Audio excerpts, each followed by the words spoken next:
Kalian bisa lihat apa yang Ibu bawa? Penggaris. Kalian lihat yang di sana ini apa? Jawab yang keras. Penggaris. Penggaris ini panjangnya 45 cm. Penggaris ini panjangnya 45 cm. Sekarang Ibu ingin mengajukan pertanyaan, tolong dijawab. Pertanyaannya begini. Bagaimana caranya agar penggaris ini terlihat lebih pendek? Bagaimana caranya agar penggaris ini terlihat lebih pendek? Ada yang bisa jawab? Apa? Apa tadi? Potongken, katanya siapa yang jawab? Potongken. Betul nggak? Jadi terlihat pendek kan? Potongken. Ada lagi? Selain dipatahkan, mau dipatahkan berapa senti, Nak?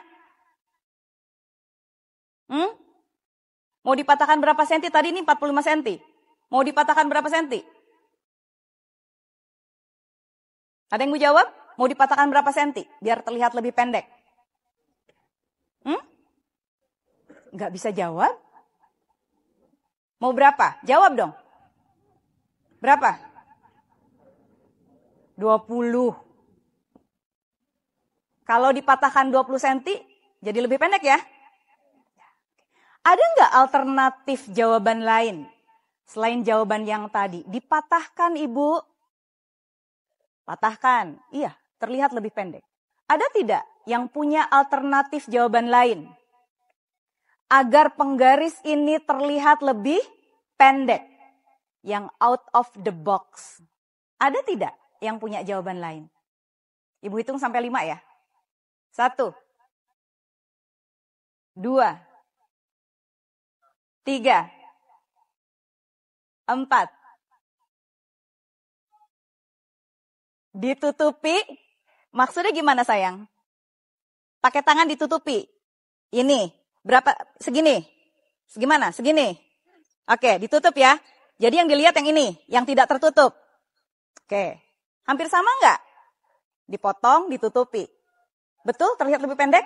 Ada lagi nggak jawaban yang lain? Dilihat dari jauh. Oh, kalau dari dekat 45. Kalau dari jauh berubah. Out of the box. Ya. Jawaban yang A bisa dipotong, bisa ditutupi, bisa dilipat. Tapi kalau bahan begini dilipat ya patah ya.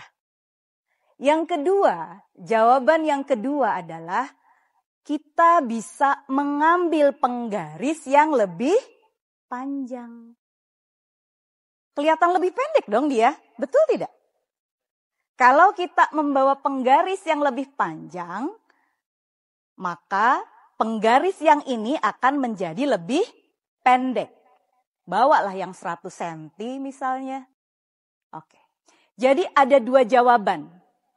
Ketika ada pertanyaan, bagaimana agar penggaris ini bisa terlihat lebih pendek? Ingat, terlihat lebih pendek.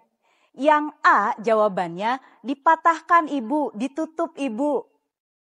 Yang B jawabannya adalah bawalah penggaris yang lebih panjang, maka ini akan terlihat lebih pendek. Oke, kaitannya dengan validasi. Menurut Abraham Maslow adalah bapak psikologi humanistik dari Amerika. Beliau mengatakan teorinya bahwa validasi itu adalah suatu kebutuhan. Validasi itu pengakuan. Perlu nggak kalian mendapat pengakuan? Perlu tidak? Ada orang yang nggak ingin diakui? Ada. Nggak enak dong tidak diakui, betul tidak? Ya. Nah sekarang, kalau misalnya seseorang mendapatkan pengakuan, artinya dia diakui eksistensinya. Dia diakui keberadaannya. Akan meningkat rasa percaya dirinya. Apa hubungannya dengan tadi pertanyaan terhadap penggaris? Kita lihat, analogikan jawaban yang A. Ada dua jawaban. Seseorang yang ingin mendapatkan pengakuan, dia bisa menunjukkannya melalui apa? Prestasi, betul? Dia bisa menunjukkan kehebatannya, dia bisa menunjukkan kebisaannya, dia bisa menunjukkan keahliannya. Ada dua cara.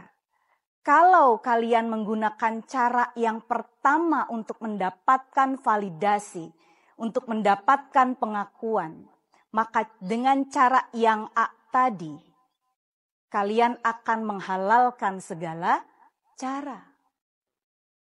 Karena ingin mendapatkan pengakuan, karena ingin diakui, maka kalau perlu injak orang lain. Patahkan.